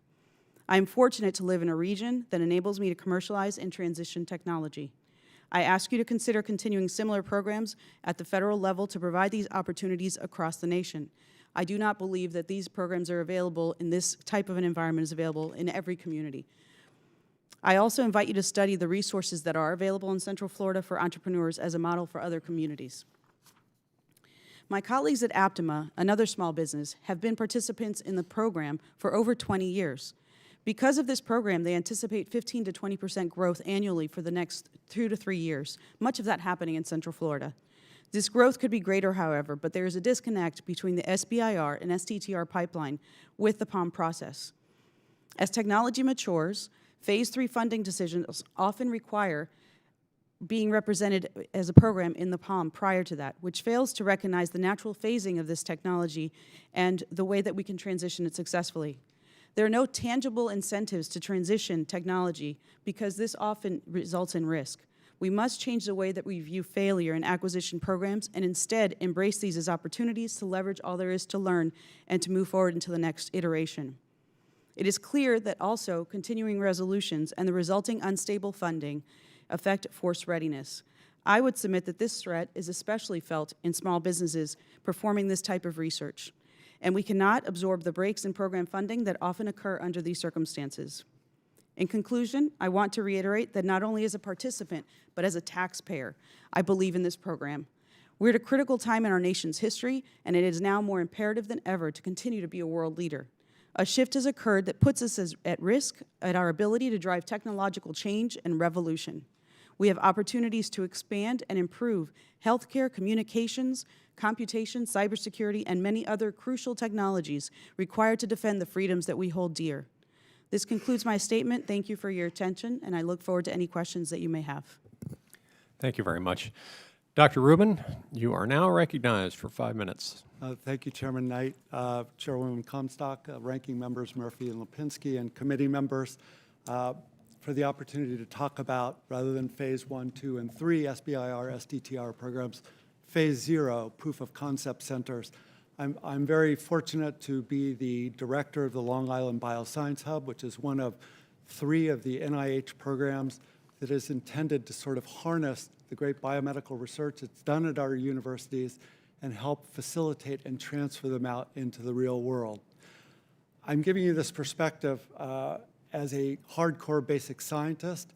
I actually study stem cells as means of treating osteoporosis, obesity, and diabetes. And through my research and my every scientist's passion and goal to see their research actually help health and society, create new therapeutics, diagnostics, medical devices, the challenge is in this translational research, this bench to bedside, the challenge is that we need to recognize that these innovations, these discoveries, this science needs to be commercialized in order to ultimately impact our health. It's from this perspective that I'd like to try to make 4 points this morning. The first one is this translational research. And medical schools around our country, we tend to think of translational research as things, innovations that come to the bedside to help health. Again, let me emphasize that without young companies or established biotech and pharma companies, this research actually will never actually see the light of day. It needs to be protected with intellectual property. It needs to be shepherded through to the commercial sector. The second point is that all of our universities, certainly in your districts and certainly within New York, as represented here by my colleagues at the table, there are many entrepreneurial faculty out there, but they're a very, very small percentage of our university base. I'll be generous and say it's 2 to 3%. That means that there's so much research out there that remains untapped, this primordial soup of really robust, cutting-edge innovation that basically never sees the Phase 1, 2, and 3 of the SBIR, STTR program.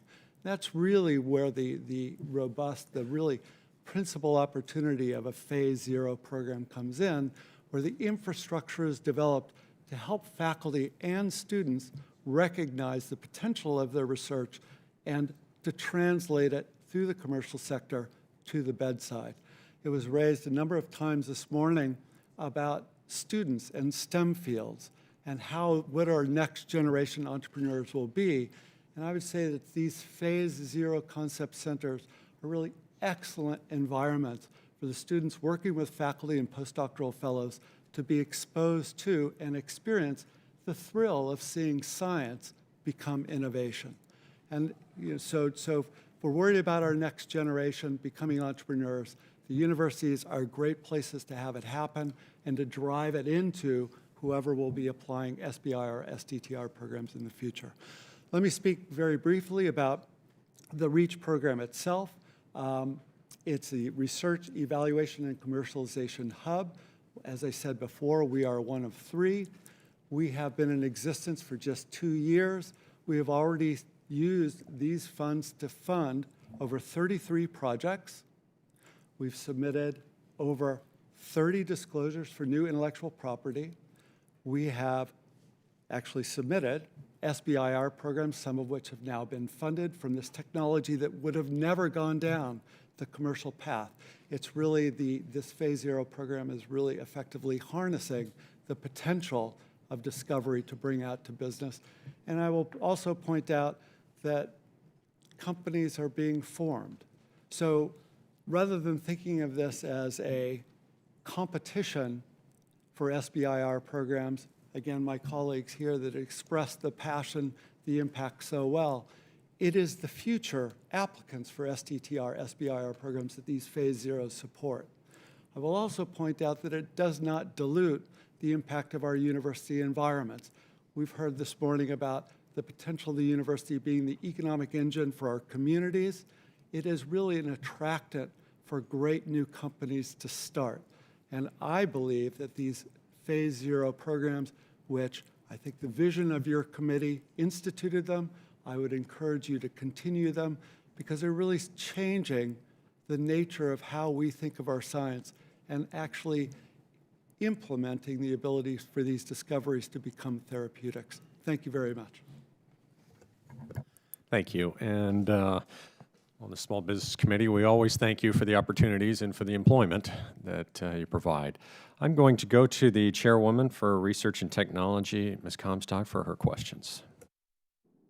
Mr. Chairman, and I really appreciate hearing your testimony and your passion about this and the culture of innovation that you all are supporting.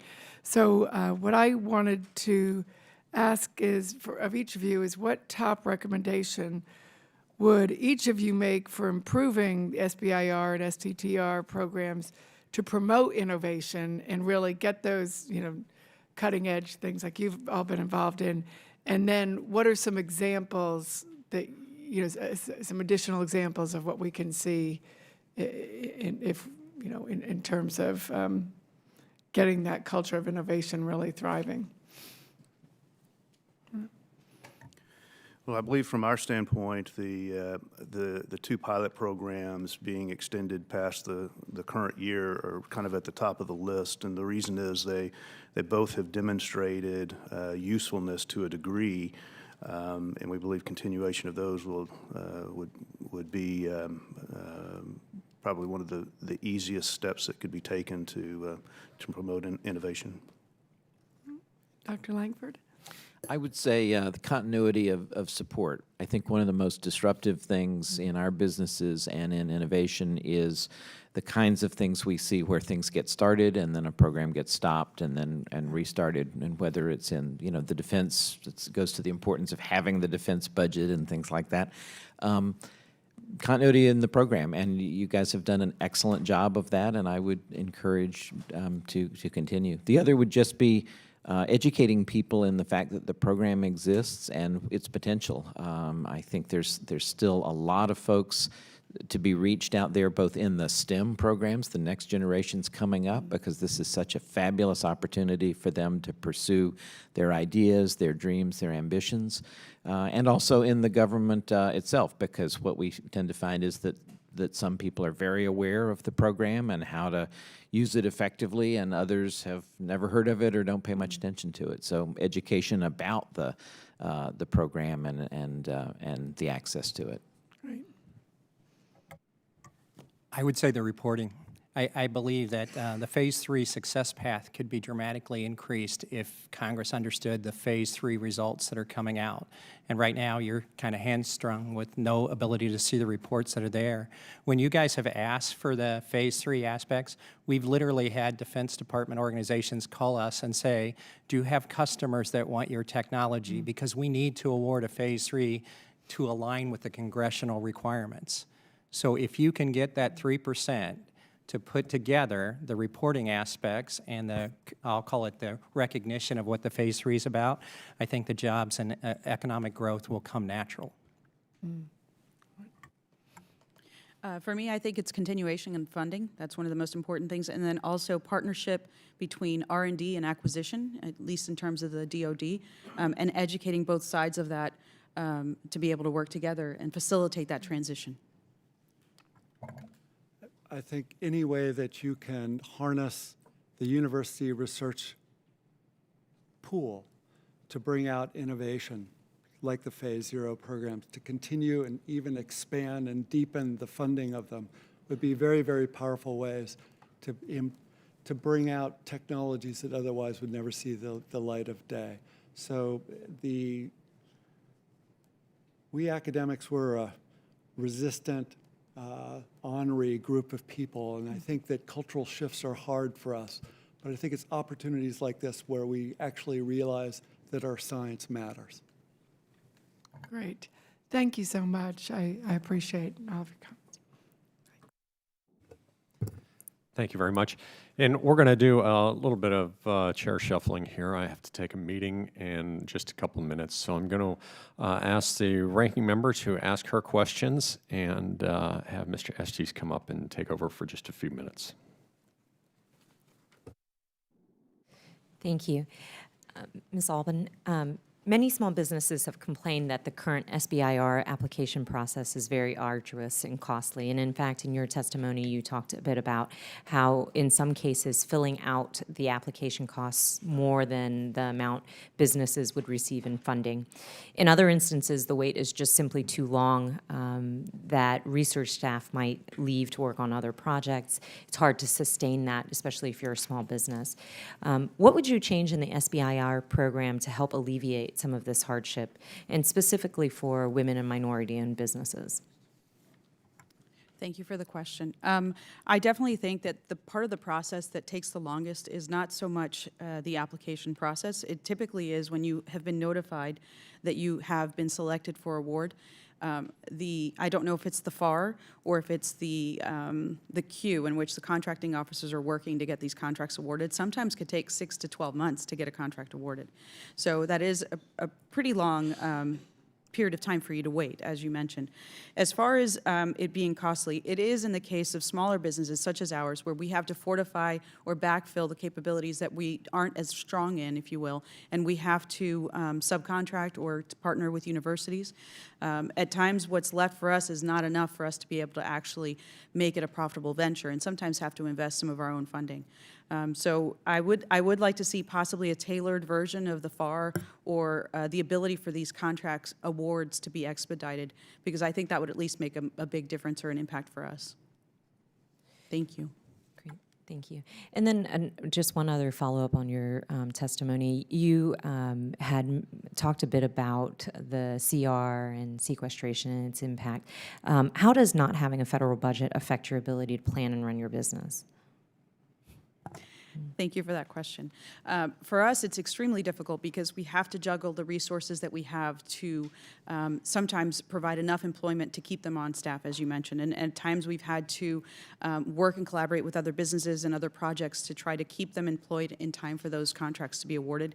We have a lot of phased efforts that are not necessarily SBIRs or STTRs in the R&D field that sometimes have to wait for the budget and for funding to come into those agencies in order for us to continue, not new starts, but continue current efforts.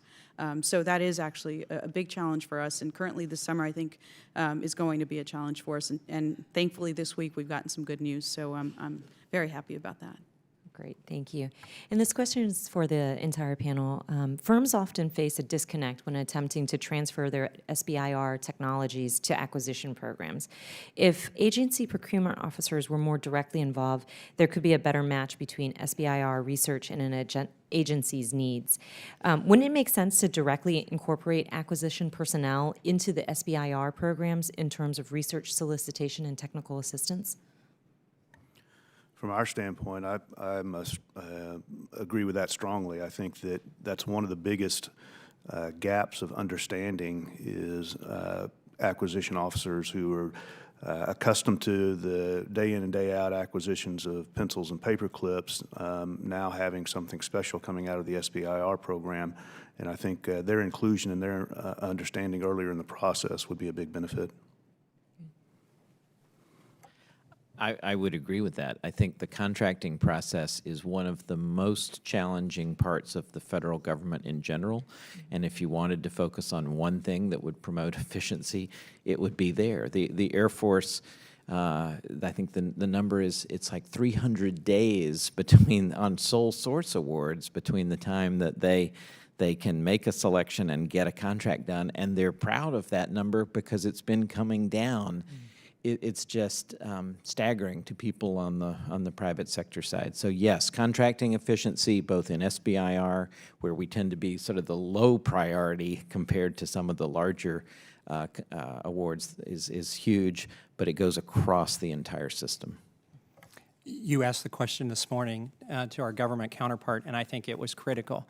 And the key is the acquisition people have learned the SBIR program through ones and twos. And the rules that are there, as I said earlier, just are not the same.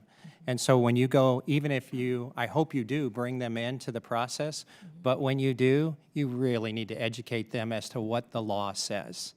Because when you start talking about major dollars, sole source, phase 3, et cetera, it's good that their reaction is, well, wait a minute, we can't do sole source. We don't have that authority or whatever. Well, yes, you do. And the sooner you bring them in, the less the delays will be, because we spend a great amount of time educating the community what's legally allowed. And I will ditto that. It's definitely an issue of culture. I think it would be extremely helpful to have acquisition involved in the R&D process, especially since they are indirectly investing in a sense. I think that there would be a lot less resistance to doing so, and I think certainly that there would be a lot more advancement even in the technology and integration into the technology, into the platforms, excuse me. Just so everyone knows, I don't know what an acquisition officer is, but I will say that the funding agency for us is actually NIH. You had the foresight to enable NIH to oversee the NCAI and the REACH programs. And not only have they been very, very effective partners and mentors for this, they've actually synthesized across all institutes to fund these programs. So in reality, it's a reflection of everyone's commitment to seeing these technologies move forward. So if NIH is my acquisition officer, I think they're great. Well, it sounds like we're in violent agreement about needing to address this gap. And I yield back the remainder of my time. Thank you. Thank you. Mr. Shroder, you know, in your experience, how many technologies need an additional phase 2 process, and you know, how many go straight to commercialization are there? For our phase 2s, what we have found is the ones that do get a second phase 2, those are the ones that are really ripe for the phase 3 commercialization. We've had 6 phase 3 awards within the last couple of years, and most of those, I think, related to ones that had received multiple phase 2 awards. So that extra investment from a venture capital perspective has been critical, because it also gives you the time to communicate the value of the technology to the rest of the world. We're not going to rely necessarily on the POM to fund the phase 3 commercialization. We think it's our job to go get those customers and line them up. But once we have shown the technology is worthwhile and it's matured enough that they can trust it, we think they'll invest the dollars that are already there to use it. Now we just need the ability for them to use it through the contracting officers. Maybe open this to other members of the panel if you have similar or have comments around that question. My comment would be just so you know how it works in the real world on phase 3s. they are often, in our experience, used just as contract vehicles, and they often have little or no relationship to the Phase 2 because it's so hard to get a new contract established in the general contracting process that government authorities who want to get something done, one of their questions is, hey, do you have a Phase 2 open that we could put this onto as a Phase 3? And in our experience, that's been the primary way Phase 3s get used. Which actually goes back to the ranking member's question previously about the contracting process. Goes back to process. Representative Murphy's point exactly, that I wouldn't say that's an abuse of the system, it's just how the system gets used because the mainline contracting process is so cumbersome that people on both sides of the table are looking for ways that are fully within the law, but to get things done. Which is an interesting point, and kind of my background prior to running for public office was trying to look for ways to make things more efficient and effective. Exactly. So that's one of the reasons why I ran for office, was to look to do some of those things. So Thank you on behalf of all of us. well, thank you. I'd like to call on Ranking Member Lipinski now. Thank you. Dr. Rubin, you talked very eloquently about how helpful the NIH REACH program has been. Is there anything that you would like to see change, any improvements that you would suggest to that program? Thanks for the question and the support for REACH. I think that if I remember the application process through an NIH RFA, there were a lot of universities interested in this mechanism, the idea of taking their science and seeing it come out into the real world. So the easy answer to your question is to expand the program, because I think that all universities across the country, if we rely only on those faculty who are protecting their discoveries with intellectual property and relying on tech transfer officers to move it out into the real world, we're just missing a huge opportunity from the investment the federal and state governments make in our research enterprise. So I would encourage your committee to consider ways of expanding the program, both in terms of breadth across the country, but also in terms of time. And the NIH REACH and NCAI programs are biomedical in their very phenotype, their definition. And the problem with biomedical challenges is it takes a long time to go from proof of concept translated to applied science into the commercial sector. So having a little more, a longer leash, I think, would be very important to us. I think we're fully accountable. We're very milestone-driven. NIH has been a good shepherd, but also a good keeping us on track. So I think that if I were to do anything, if I were sitting in your shoes, I would see the power of the university environment could be expanded dramatically by expanding the program. And do you think that this could be expanded into other areas across SBIR, not just through NIH? You know, NIH is, and that's your area, but can you see this easily translated all across? Oh, I think it would be just a superb way of taking all the great engineering science outside of the biomedical field, material science, thin films, software. These are, again, it's research that we as taxpayers are investing in. I'm very proud of the innovation of our country and of our universities, but I am frustrated a little bit by the absence of a cultural shift within our university communities to recognize the potential that's there.